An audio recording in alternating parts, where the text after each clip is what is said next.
Welcome to the Loveland All Sports Podcast, where the land of love can get updates on not only Loveland sports, but learn and discuss many sports topics. Let's have some fun, be friendly with an open mind, be controversial yet informative. Shoot any ideas you want to lovelandallsports@gmail.com, and be sure to follow us on Facebook at the Loveland Sports Guy. Loveland All Sports Pod is sponsored by Meredith DeWitt of Brittany Fritch Realty, Loveland's #1 boutique brokerage. Contact Meredith for any of your real estate needs at meredithbfteam@gmail.com. Episode number 6, we get to meet more people to keep Loveland first. Emmy Award-winning meteorologist Randi Rico and Principal and City Councilman John Hart. Join us as we discuss their athletic experiences as Ohio University Bobcats, how they met, what brought them to Loveland, how they balance coaching youth sports all while managing challenging careers, and of course have some fun in the smoking seat. So enjoy this conversation with Randi and John, the Harts. Awesome. Well, we got a good day here at Cappy's. We're looking forward to getting to know a Loveland power couple. We get to learn about their sports backgrounds, how it's helped them in their careers, and we get to know Channel 5 meteorologist and mom, Randi Rico, and we get to meet principal, dad, city council member, and coach John Hart. Thanks, guys, for joining us here today. Glad to be here. Thanks for having us. Awesome. So always got to ask when we get started, where's home? Randi, where are you from? How'd you get to Loveland? I mean, I consider Loveland home now. Cincinnati I feel like it is home. I was born and raised on the east side of Cleveland, but we've been here for almost 20 years in Southwest Ohio. And I actually think one of the coolest things is my bosses that have come into the station after I started at Channel 5, they just assume I was born and raised in Cincinnati because I love the city and I love our town and I love all of the Cincinnati, everything that it has to offer. So I love that this is my new hometown. Like if you ask me where I'm from, I'll say Cincinnati every time. Awesome. Great. John? Yeah, I'm from just east of Dayton, Springfield, Ohio. Matriculated down here through her career over the course of a few years. But I feel the same way. This is absolutely home now. This is someplace we love to be. We love downtown Loveland. We love Cincinnati, all the things. So home is definitely Cincinnati and Loveland right now. I provided a little of it, but Randi, why don't you tell everybody what's your job besides being a mom? I am the WLWT morning meteorologist, which means I get up at 2:00 in the morning, Monday through Friday. And yes, it's just as awful as that sounds. But yeah, I do the weather on Channel 5, and I've been there for over 17 years now. Certified most accurate forecast in the morning. Was that my promo voice? I was trying to use that for you. Good. Yes. Yeah, but the weather job brought me down here, and we settled in, and you can't get rid of us now. Oh, and John, you a couple hats you wear? Yeah, it's all kind of tied together though. It's a lot of fun. I think my primary job right now is making sure she gets to bed on time. That is correct. Yes. Yeah, I work in the school district. It's a point of pride. Both my kids are there. I love teaching, and I taught in Loveland before. I was a principal in Loveland, and it's a point of pride to live where I work. It's a lot of fun to see people outside of work. It's a lot of fun to see kids outside of work.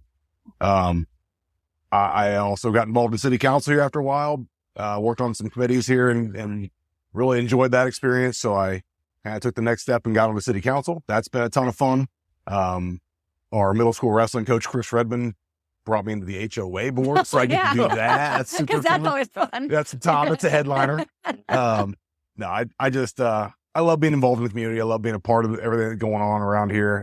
It's a lot of fun, and being invested in what's going on, at every level possible I take a lot of pride in it, and it's a lot of fun for me. We joke that his entire life is about 1 mile radius from our house. Correct. Yeah. Commute. You had one light. How was your commute to work today? And then you keep your toe in the coaching a little bit. Yeah. Once that gets in your blood, it's hard to get it out. So, I got the opportunity to work with the football team last year. It was a ton of fun. I coached high school football and high school wrestling for about 18 years prior to stepping away to get into administration and the school system. And kind of got an opportunity to put my toe back in the water a little bit last year. And it was a ton of fun. I enjoyed every second of working with the kids. It was just an awesome time. So I'm going to have a little bit of a reduced role this year. It was a lot last year, but a little bit of a reduced role, but still keep my toe in it just for fun. It's an awesome time. And don't forget about Loveland Youth Football, sixth grade defensive coordinator. I mean, that's a big title this year too. Big title. It takes more time. It does. Yeah. It does. sometimes more difficult to coach the youth sports than it is the high school because practice sometimes times those kids are- don't want to be there. And the practice times are all over the map, and the game times are odd times. So. Right. Yeah. Friday night, 7:00. Right. You get that schedule for a youth football game, and you're in Bethel at 9 on Saturday and Talawanda at 4 on Yep. Sunday. Every time. I feel like you've been there before. I feel like you've done that road. 10 years. 2 boys, 10 years at LYF. So yes, I have been here. So John, did you coach and teach at Springfield and Middletown before you came to Loveland? Yeah, I started actually my coaching career and my teaching career at Springfield North High School, which is now defunct. It is Home of John Legend. home of John Legend. Yeah. Springfield North and Springfield South came together. When that happened, I went across town to my alma mater and got to coach at my alma mater for 4 years, which was just a lot of fun. Worked with some great guys there. And then when we started moving south, I talked to Middletown and got a job coaching at Middletown, teaching at Middletown. And then a math job opened up at Loveland and was like, man, this is what an opportunity. So I went all in for that and was fortunate enough to get hired there. And it's been kind of all Tigers all the time since then. Awesome. Thank you. So what in the world does a week in a life look like for the Hart family? Chaos. Randy, you go to bed at 2. You wake up at 2. Wake up at 2. You go to I wish bed we at could go to bed at 2. That PM. That'd be awesome. Right. Yeah. And then John with the numerous jobs. Mm-hmm. And then let's throw the kids in with their sports after school. It's got to be a see you on Friday night thing. I mean, most of the time it's like slap hands. Like, all right, you've got this. It's divide and conquer most times. So yeah, I'm up at 2. I'm very excited for the school year to start again because that brings us a little bit more of a schedule because I'm done usually before noon and I can get in a nap and then work out or whatever, do some things and then turn into sports mom mode once they come running home from school. But I mean, the night that we are recording here is the only free night we have for the next 2 months. 2 months. No, I'm sure. I'm sure. Yeah. Well, enjoy the ride. It's so much fun. I started actually coaching my daughter's softball team this past summer as well. Did So you? I added another layer onto our Which, by the responsibility. way, was fantastic because I've been getting nothing but grief over my, what is called my emotions as I've coached over the years. And then over here decided she was going to coach. And then all of a sudden it's not so easy. It's Can not. you believe little Timmy did this and she'd be on you and now she's going, let me tell you what little it's like- Timmy did. Yes. Easy there, Coach Rico. Easy. Take it easy on the 9-year-old girls. Right. Yes. Take it down for the 9-year-old softball. Simmer down there. Welcome to the cult, Randy. Right. I've coached 55 seasons of youth sports. Oh so my goodness. I am in the cult. Holy cow. Yep. Yeah, I've done a few. So enjoy the ride, though, because, with 2 of them in college, myself, I only have 1 in high school, and he's a sophomore. And I always heard people say, oh, the mash of work-life balance, all the traveling around and all that, but enjoy it because you're going to miss it here in a few years. Yeah, you we're just getting into the travel stuff with our daughter's soccer, so it's fun. Yeah. I've thankfully I've had enough people give me that advice. Yep. Exactly, Josh. The same advice you gave right there is just enjoy it because it's going in a blank. Yep. Yeah. So enough people have told me that I've actually just Yeah. taken a step back and just kind of enjoying the ride. And it's chaos, but it's our chaos and it's fun. So We look at each other like, 6-7 years from now, like, Yeah. we're just gonna stare at each other here at Cappy's and be like, well, now what? poor you. Now, don't get me wrong. It is awesome. The kids in college sounds great. A 16-year-old, well, the kids in college are my friends now, which is awesome. And the 16-year-old just needs Wi-Fi, food, and a toilet. Oh, see And Meredith and I can do whatever we want. And it's pretty awesome. So, Randy, I've got to ask. I've always wanted to know, does a local news personality have a full wardrobe at the studio? Do you show up in a Reds hat and an OU T-shirt and they do everything for you? That would be awesome. Or do you pick out the clothes at WLWT, or is that a whole process? Only like the Today Show has people that do them up, right? Hair, makeup, wardrobe. It's all me. Right. And it's all like my closet. I have my closet organized by color and sleeve length of the dress, Okay. which I'm sure really interests you guys. But yeah, it's basically most of my wardrobe. And we get it all ourselves. So when we get emails like, who dressed her today? Thanks, it was me. Who did her hair today? Thanks, it was me. And most of the time, it's me in the 5 minutes before the show starts because I get up at 2. I'm at the station before 3. We go on at 4:30, but I'm forecasting. I'm doing radio things. Right. I'm doing graphics. I'm usually doing my hair and makeup in the 10 minutes before the show starts. So if you walk in the studio, you're going to get hit with hairspray or something. So it's all of us. We used to have a we had someone who would come in and like consult on hair and makeup, like, twice a year. And she took an hour and a half to do my face. So many layers of whatever, primers and this and that and whatever. I go, I have 10 minutes. She goes, oh, well, then you're fine. Like, hey, good. So yeah, it's all of us. And yeah, in a rush job right before. Always wanted to ask that. Yep.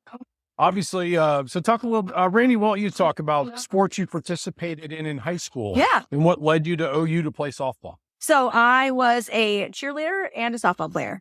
Right. I got into cheerleading because my dad was a football coach. So I'm actually the perfect person to marry a high school football coach because I was born into it. I know the time commitment. I know what it's like. Was basically raised on the sidelines. So I played, football at recess with the boys all the way growing up. And when I got to 7th grade or where I wanted to play, and my dad was like, you can't play football. You're tight. And I was like, the runs, right? So I was like, fine, I'll cheer. So I made the cheer squad. Ended up being an All-American cheerleader for several years, but I've been playing softball since 7th grade. So did both of those all the way through high school. And when I got to college, I was either going to go to UK and cheer or OU and play softball. Really? So ended up at OU. That's a great story. And John, what about you? What sports were you in high school and what led you to OU? I played football, I wrestled, and I ran track in high school. And by run track, you mean knocked over hurdles? Knocked over hurdles.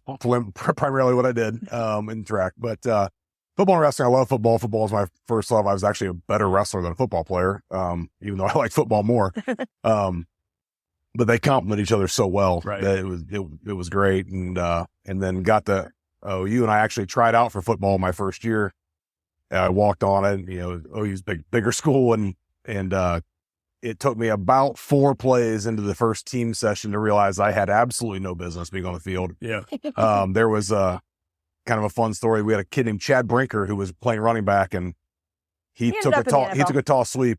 He returned kicks for the Jets for a while. He took about 3 steps on tall sweep, and I wasn't. And the guard was already I was like, I have no business being out here. So I enjoyed the rest of spring ball, had a great experience. My coach there was phenomenal.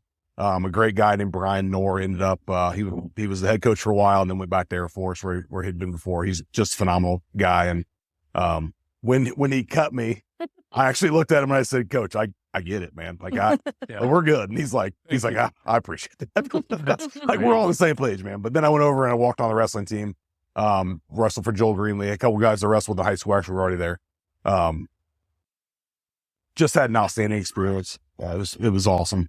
That's great to both play both of those sports at the D1 level and a great conference at the MAC. That's awesome. All right, so let's get embarrassing for a minute. Oh. So how'd you guys meet at OU? Did John woo you with his wrestling buddies? Yeah. And he walked in with his cauliflower ear? Yeah. Or Something like that. Right, absolutely. So we both ended up in a Monday night rock and roll history class our sophomore year. It was like a Monday night, like 3-hour lecture or whatever. Hardest class I took at Ohio University. All the science, all the math, it was one of those where the professor was dinged because it was a blow-off class for a while, and then he completely flipped it. And it's rock history. So you're like, this is almost it. He was lecturing about all this cool stuff, and then the test was on music theory, which is not my strong suit. Right. Jeez. So John was in the class. So I was sitting next to a young lady in the class, and she was struggling. And she was gorgeous. And she was very attractive. And I said, hey, I'd be glad to help you out. Now, what I failed to mention when I told her I'd help her out was that I was also struggling with the class and having a difficult time. So I was telling this to one of Randy's friends who I knew, and she was like, oh, you got to meet my friend Rico. She's in that class too. She's got to have an A. And she's pretty smart. So why don't you go talk to her? Randy wasn't. Oh, absolutely not. No, certainly not. No, Nope. She was the gorgeous one that I got. Yeah, right. No, I was the chick that came straight from softball practice with a pre-wrap headband covered in dirt and stinky sweats and t-shirts. Yeah. So I actually walked over to the dining hall and I was like, hey, this is the situation. He laid it on the table. He was like, hey, I met this hot chick. I have a study date with her tomorrow. Can you help me? Your catcher, Kim, said that you I'm like, oh yeah, I got you. Let's meet in the music library the next day. And so we went to the music library. We listened to Muddy Waters with headphones on and cracked probably inappropriate jokes. And for a good 2 hours. Yeah. We went to lunch. Yeah, we went to once, and you found out my dad was a football coach, and so we started talking high school football. And then I went back to my study date that she'd prepped me for. No. And legitimately that lasted 45 minutes. And I was like, it was like one of those situations where, like, I just talked to a really, really smart young lady who was awesome. And then I went back and talked to somebody who was, she was a very nice young lady. And I just like, I was like, this is not going to work. Like, this is just not going to work. Right. And, so we just kind of started, talking. We see each other dining hall on the green. Our dorms were close to each other. We saw each other. The wrestling room was right next to the softball locker room. So I would like peek in and like look for him. But, that's great. But I knew wrestlers in high school, but I was never like hanging out with them. The first time I went over to hang out and watch a movie. Okay. They invited me over to watch a movie with him and his dorm mates. And I was like, cool. I bring the biggest pizza I could find, right? Like this avalanche pizza. It was huge. I walk in, ready to watch a movie, holding a pizza, and he thinking she had done the best thing ever, the nicest thing ever. Who would like think a chick showing up with a pizza is a bad thing? I was wrestling at West Virginia that weekend. Like, you had to cut weight. I was about 12 pounds overweight, and I was wrestling at West Virginia that weekend. So you should have brought that to the football play. Oh, we would have killed him. We would have killed him. I stayed with his roommates and ate the pizza. He walked out. I left. And walked out. And I was like, well, I still have the pizza. I was so I was mad. He like ran laps in the console while I watched a movie and ate pizza with his roommates. That is hilarious. I mean, rock and roll. Dad's a football coach, former athlete along with you. That's a great story. Thank you for sharing. So speaking on a serious note, though, being a former D1 athlete, what would you tell your younger self, or what would you tell someone who has goals to play softball in college? Randy, you go first. Well, and John and I were both walk-ons. So I walked on to the OU softball team, and actually I blew out my knee second day of tryouts. So they were like, you did pretty good day one. You can be the, quote, manager for a while until we'll let you rehab your knee. I rehabbed my knee for a couple of weeks. I hit a triple at a scrimmage and like, all right, you're on the team. I'm like, cool. Nice. So, but I feel like I grew up in a family that did not have money for travel ball, for all the stuff that everyone does now, right? Like, I feel like you have to be in travel ball when you're 8 and 9 at this point. Well, we never had that. I played rec ball. I played high school ball. And all these girls that were on my team were playing for gold level travel teams and national championships. One of the chicks played with Jenny Finch in high school. Like, really? These were girls who had resumes. And I feel like I would have told myself, you can still play with them. Like, I feel like I don't know that it took me a long time to realize I've got the skill. And if I went all out, even though I didn't have the years of whatever, I can still play with the best of them. That's great. And John, what about yourself? What would you tell somebody that wants to play Division I or wants to wrestle in a high level? Yeah, I would say from a wrestling perspective, I'd say it's nothing can prepare you for how hard it is. And I think any Division I sport, whether you're talking about football, wrestling, softball, it doesn't matter. It's a job.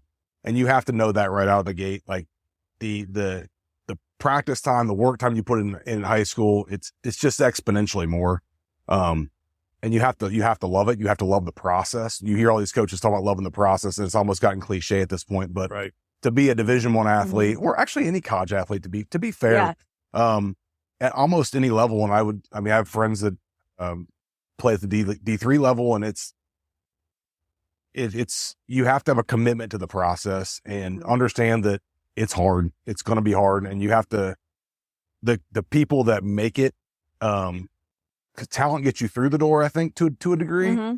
Your ability to handle adversity keeps you on the other side of that door. Yep. I would say anybody that wants to do it, I would tell any kid to be ready. It's going to be hard. You're going to fail. You're going to fail a lot earlier because everybody's adjusting to a speed level in whatever sport you choose. The speed's different. You're going from high school kids to grown men or, grown ladies. It's just different. So being able to handle that adversity and persevere through that difficult time, that challenge of adjusting to that speed level. Just be prepared for that, and keep your head down. Just keep your head down and grind, and keep working. I think that there's opportunity once you get through the door. There's opportunity, but there's also it's also fairly political at that level too. And there's some wrestling, not so much because we have wrestle-offs, but you know, those sports that have, You can't hide in wrestling. yeah, you know, but Like golf. so, you know, other sports, softball, football, you know, there's a little bit of politics that goes into it between walk-ons and scholarship kids and things like that. So I think control what you can control, be ready to handle adversity, keep working hard, enjoy the process. And keep the prize in mind, because I think whether you're a starter and, you know, you go on to the next level, you end up being a professional, or you never start a day in your life. The lessons learned from dealing with that adversity and persevering, it's invaluable. Truly invaluable. Different personalities, different schedules, all that stuff that it ends up being a great tool in your life as a adult, if we're real adults now. I don't know, but pretend on the side. Schedules and just, you know, there are many temptations as a college student. Yes. But the ability to be like, no, I'm going to focus. I'm going to buckle down. I'm going to do what it takes to do to get the job done, to be part of this team, to be a positive force on the team. It's huge, and that works as you grow up and get into teams, as you know, in the workforce. Yeah. Joel Greenlee said when he got into college, he said there's 3 aspects to your college life. There's your athletic life, there's your social life, and there's your academic life, and you can be good at 2. Yeah. So pick which 2 you want to be good at. Absolutely. I remember thinking, like, how in the world, like, what do regular college students do? How my day was scheduled, right? And we had very little, like, yes, absolutely hit Court Street. That happened. Yes, many times. But, like, I wouldn't know what to do with myself if I didn't have weights at 6 o'clock in the morning, which, by the way, I used to hate weights at 6 o'clock in the morning. Now I'm like, man, 6 a.m.? Ridiculous. I can do 6 a.m. weights anytime. True. I was in medical device sales for 24 years, and now I'm not. But when you had to get up as early as you did in that industry, not 2 o'clock, but, you know, 5 something, and you're getting up, it's like, dude, I've been doing this for 5 years in football. You know, you get up, you're going to the gym, working out, going to class. It's noon, and you've already done what your college buddies and just getting out of bed. You're right. You show a level of commitment that in your adult life is really going to help, and organization and all that stuff. Yeah, it wasn't until like my senior year that I really appreciated Thursday nights at the bar and things. Let's go spring sport. Yeah, you're in a spring sport. I was like, we had like 2 weeks at the end. Right. Yeah. Of senior year. It was like, this is amazing. It's like a whole nother weekend. Yeah, we were all pretty fortunate because we had the very beginning of the fall, we weren't in season yet, and then spring we were out of season. So really just the winter when it was like kind of crappy out anyway. It was like, we were inside. I really want to watch. Yeah, we went to the Max twice while I was there. One year we made it almost to the finals. The other year we lost out, and they're like, would you like to stay in Gladstone? We're like, no, we want to get home, because it was Palmer Fest. Oh, yeah. So we're like, that's a big night. It sucks that we lost, but right. we have plans. We've definitely gotten to know you, but we've got to have both use what's called Josh's smoking seat. Ruh-roh. Have you heard this? No. You haven't heard this. So we got 10 questions. I'm going to ask the question once. Randy will answer first, then you'll answer second. We're going to rapid fire this, all right? So. Wait, okay, yeah. Skyline or Gold Star? Whatever's closer, but Skylines is for Loveland. Skyline. LeBron or Jordan? I'm from Cleveland, I should say LeBron. But he's Jordan. younger than, so I don't know. Jordan. Okay. Did you stay on the Bengals bus for 31 years of no playoff win? So I started out as a Browns fan. And it was coming. Burrow got me. I got hooked by you. Burrow. The OU connection to Burrow, and I fully flipped. Plus the Browns at that point were not exactly something to be cheering on and following. I've stayed. Springfield I've is stayed. Browns country. I've been all through the Chula, LeBeau, the whole thing. Stayed on. I've been there. We started as a mixed marriage, Browns and Bengals, but now we're full on today. When you eat corn on the cob, are you a typewriter or a rotator? I think I'm a rotator. Typewriter. Just a rotator. No, I have corn. You see, I probably said big in the end too. Yeah. Well, so here's, I'm a typewriter, but I have what's called corn time. I eat the entire cob at that moment. Oh, yeah, no, you can't put it down. That's silly. Yeah, I don't put it down. It's a one and once done. Once it gets up, Correct. or you eat the No. Right. So You commit to some the people corn. will eat one row and then put it down. It's an investment in my It's hands and the whole thing. Correct. Like It's it's full butter corn and time. everything. Yes. Should Pete Rose be in the Hall of Fame? He's going to go in the day he dies. Stay after. Yes. What's your first punt, right? Cranberries. What? Can I say Field Dirt and the Dozers? Springfield Parksers. I dragged him. It was probably a concert she dragged me to. So it would have been. Who's that band that I hate that you love? Pop Evil. Pop Evil. Yeah. He didn't really get into his rock phase. We went that in rock and roll class. He had not been in a concert, so he was stuck with me. I thought we were going to talk in that class. I thought we were talking about the Stones and the Beatles and the Beatles. Like I thought we were talking 50s, 60s, 70s. No. The inception of rock and roll. When you eat cereal, you put the milk in the bowl first, or the Who cereal? would do that? That's insane. That's insane. Cereal, then milk. Cereal then milk. Do you like your cereal crunchy? I like it slightly soft. Prefer. I don't want it straight Then out. your approach is good. Okay. But if you like your cereal crunchy, try the milk first. Then your cereal floats on top, and you decide to make it feel. It'll change your life. I actually like the spectrum of a little bit of crunchiness, and then followed by it just gets a little easier to eat it. Go down the Randy, Tiger or Nicola? Tired. Tiger. When you're making peanut butter and jelly, do you put peanut butter on both pieces of bread or just one? Peanut butter on one slice, jelly on the other. Peanut butter on one slice. Also, just grab it Uncrustable because they do the work for you. All right. Great. Well, thank That's you a third for, option. Thank you for sitting in Josh's smoking. Oh, So, phew. back to I was scared there for a second. I was like, oh, is this like the newlywed game? I'm not sure how we would do it that if we had to compare answers.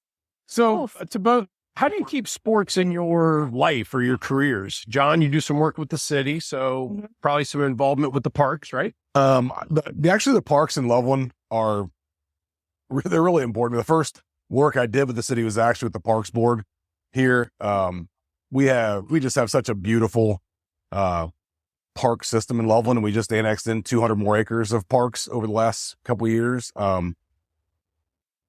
I've helped put in a couple policies over the last couple of years where our Loveland youth sports are getting primary access to those fields, which is, I think, it's a good thing for the people that live in the city and choose to play Loveland recreation sports. I think that, but sports in general is just, it's a way of life. I think it's just, going to Reds games, going to Bengals games, being involved in youth sports, parks, the whole thing. So, Yep. I mean, Randy, this is a loaded question, but how do you keep sports in your life? Well, actually, I went to college OU initially to be a sportscaster. Like Jim Day's job would have been my ideal job, reporting from the dugout of a Major League Baseball team. So I've always been full in on sports, obviously, my whole life. But as a sports mom now and a coach of 10U softball, but also, he knows my Zen time is watching the Reds. That every night I watch until he tells me I have to go to bed. I check it first thing in the morning. And also the one perk of waking up at 2 a.m. is day baseball. You will find me at every possible Reds day game. Yeah. And we're watching every minute of the Olympics. It's just part of our lives. What's a highlight based on your job? I know this year you got to throw out an opening pitch. So That's pretty cool. I've done that twice in the last calendar year, which is crazy. Once end of last season because Ohio University Scripps School of Journalism was their 100th anniversary. So I got picked along with another representative from each of the TV stations that's an OU grad. And then just a couple weeks ago for the Ruth Lyons Children's Fund for the station. So that was incredibly cool and a huge honor and so much fun. So yeah, I get to do that. And my favorite broadcast of the year is opening day. I bring my portable grill. I grill out on the first baseline concourse before the sun comes up. That is my favorite day and favorite broadcast of the whole year. It's definitely a special day in Cincinnati. Yeah. And then on the other extreme, you got two active kids. What sports are they into? All right. So Quinn is Premier Soccer for the FC Storm. She plays for Loveland Lightning. And she played a little travel basketball for Loveland this year, too. And she's on Normandy's swim team. And Austin is Loveland Youth Football, River Bats Baseball, and Loveland Youth Wrestling. Yep. That's great. Well, it definitely is keeps you busy. But like I said earlier, you're going to miss it one of these days. And just can't wait to see those two coming up and be in the future of Loveland Tigers. It's going to be fun. They're 5th and 6th grade right now, so they're just a couple of years away from. Yep, we're almost putting it out. They're excited to hit the junior high level, I think, and of course high school. They've been watching these.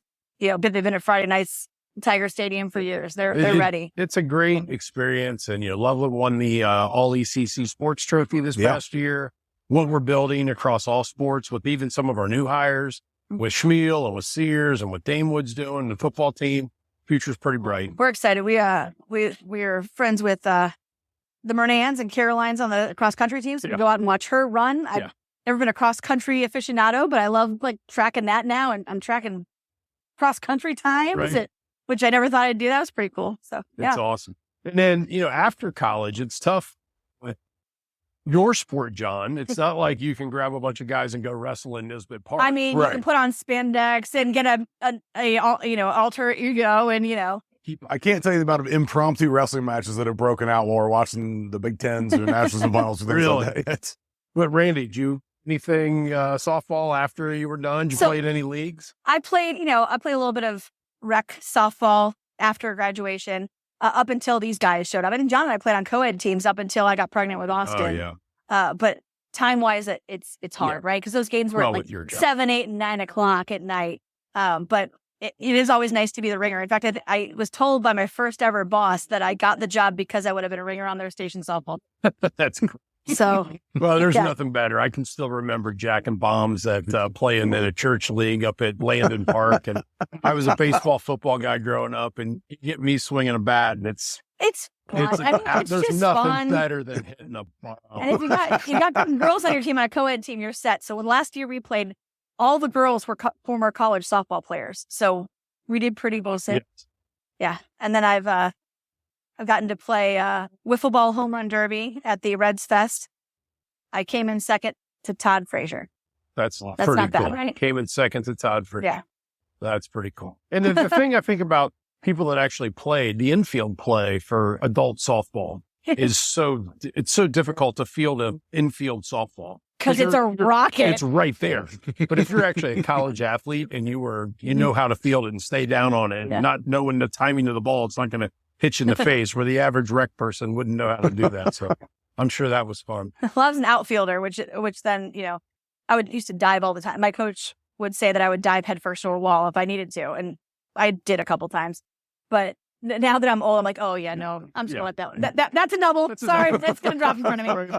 There's only so many ways I can, scars on your legs aren't great on television. So, not sliding as much. Randy, everybody that watches the news, they talk about when the storms are coming in, right? Of course. That's like the Super Bowl to you, isn't it? Yeah. It's when you get the most eyeballs, let's face it, right? The most eyeballs. People's viewing habits have changed over the years. It's not the days of it. 6 o'clock, we sit down. We know we're never around to watch my coworkers.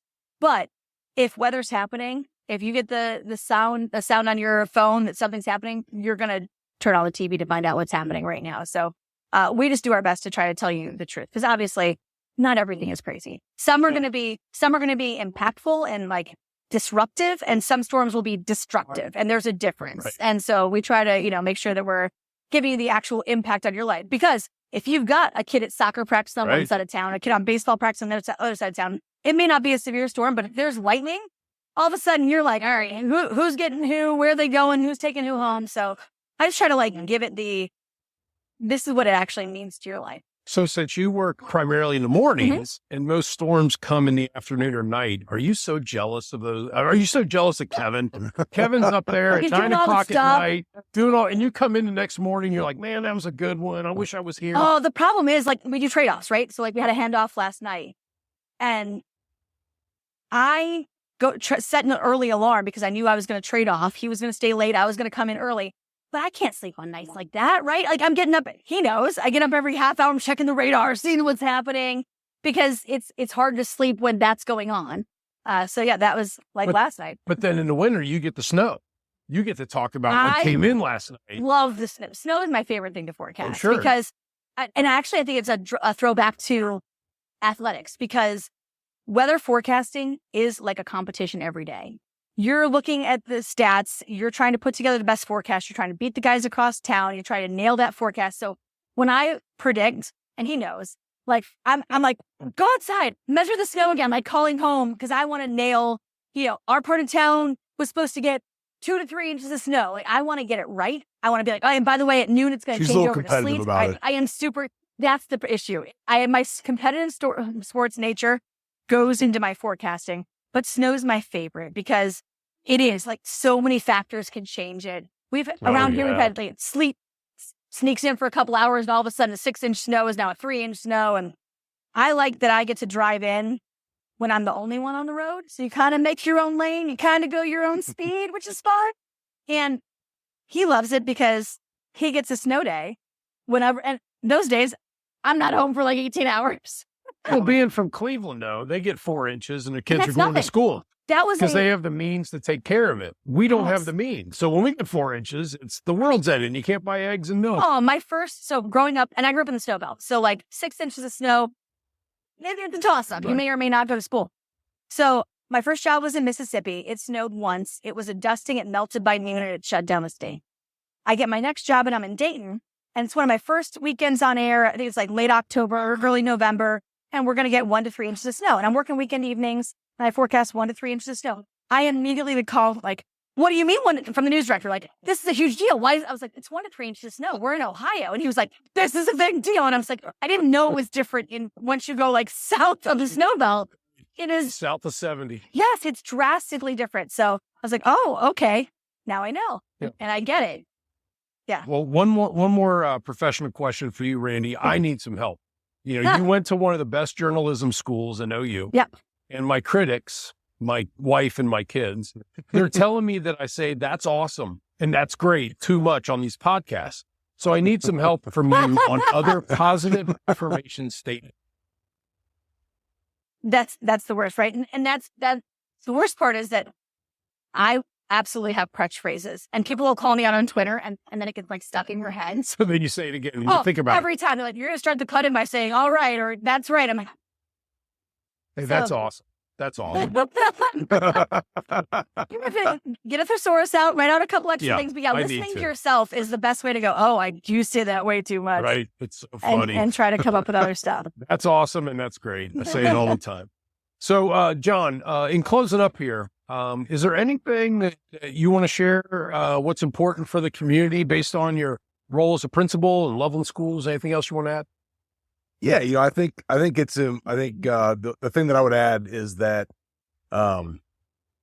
this is a really special community, and I think that having been in other places, and I think I can speak with a pretty good degree of authority on this one. I've been in 5 different districts coaching, and so I've seen the athletic atmospheres in those districts. I've seen what school looks like in 2 other districts other than Loveland, and this is. And I don't say this lightly. This is an elite place to live. And I say that because if you doubt me, come out to the homecoming parade.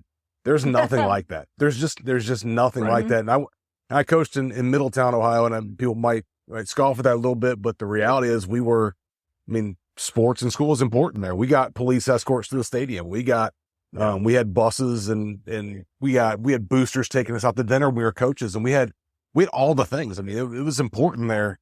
And I came here and I was like, holy cow. Like, I thought that was big, but this Middletown, nothing on this place. It's so impressive to see the levels of support that you get here. And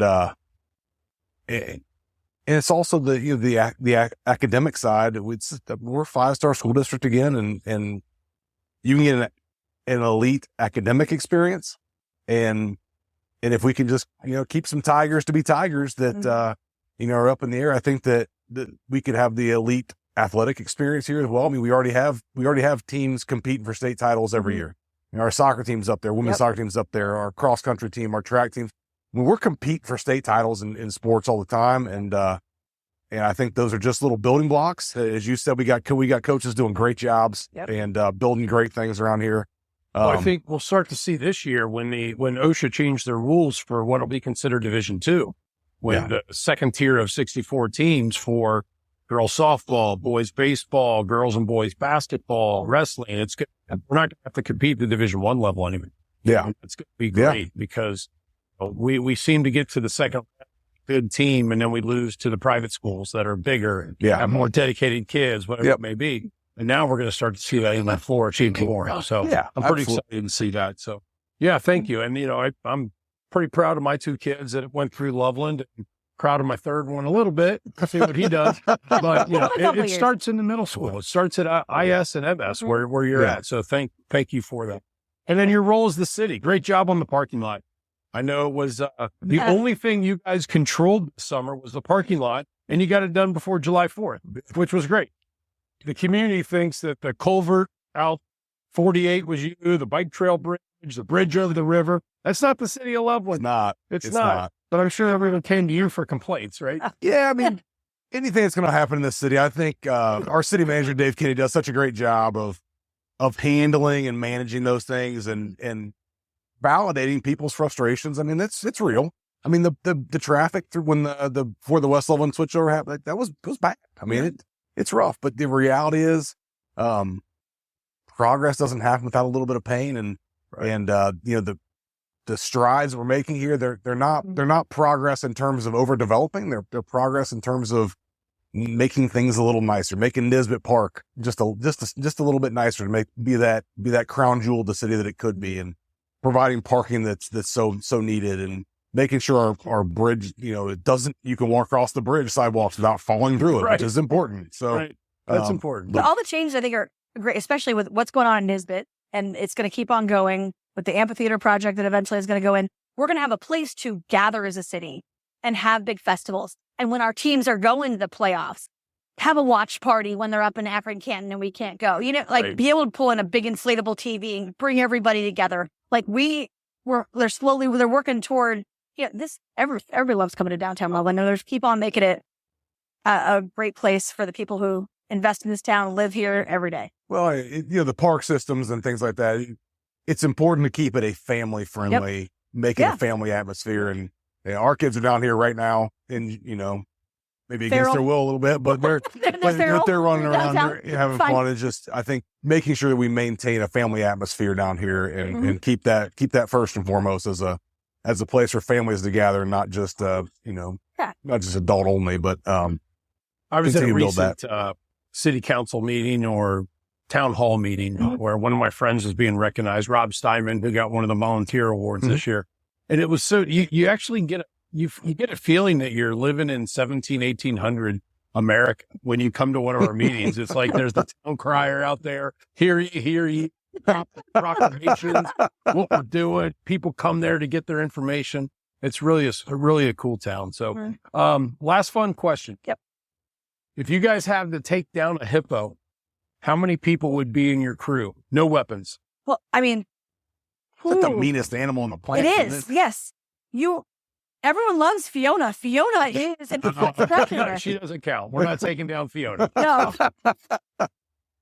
How many would be in your crew? And you guys can consult. You're a team. I mean, it can't be less than 15. I mean, right. 15? You can't. It can't be less than 15. Oh, I'm thinking 70. I was going to say, yes. I don't even know. I'm just starting to spiral my thinking. I'm like, this thing weighs 1,200 pounds. So 3,000 to 4,000. Well, then I'm way off. And their skin is 6 centimeters thick. And what do we have? Do we only have our fists? Correct. Like that's hard. That's it. You're gonna need dozens. And who's going first, Randy or John? Who's going? Somebody's got to go first.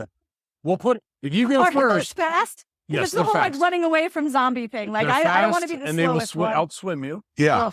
And somebody's got to go first. I mean, we'll put a plaque up at City Hall. In memorandum of. I'm thinking it's 70 or 80 people. It's got to be at least that. Easily. Our son watched something on Netflix. I keep calling it I Got Bit. I don't know what that show is, but someone got bit by a hippo, and it was insane. You see what they do to pumpkins at the zoo? They throw a pumpkin. Imagine that being your leg. It's like Gallagher on steroids. Oh, goodness. Well, Gallagher on steroids. Remember Gallagher. That's great. Well, guys, thank you very much. You guys are definitely the first family of Loveland. Randy, I love the Loveland shout-outs on the news. If a storm's coming to Loveland or a parade's going on, keep it up. Yep. John, your work as a principal, assisting the football coaches, your city council work. We all can't thank you enough for what you do for our fun little suburban community. Appreciate your time. We love this place. Here. Thanks for having us. Awesome, you bet. This episode is sponsored by Cappy's Wine and Spirits in downtown Loveland. Tap room, bottle shop, meeting place, great music, gift ideas, and just a traditional watering hole. Cappy's August band lineup is out, and they also have numerous fundraisers scheduled, so come out and enjoy the last month of summer. Thanks, Randy and John, for making us laugh and getting to know you. We appreciate all you do for this community, and good luck balancing the early mornings and crazy work and kids' sports schedules. We all have been there, so enjoy it. Please remember to send any feedback or ideas to Loveland, allsports@gmail.com. Peace.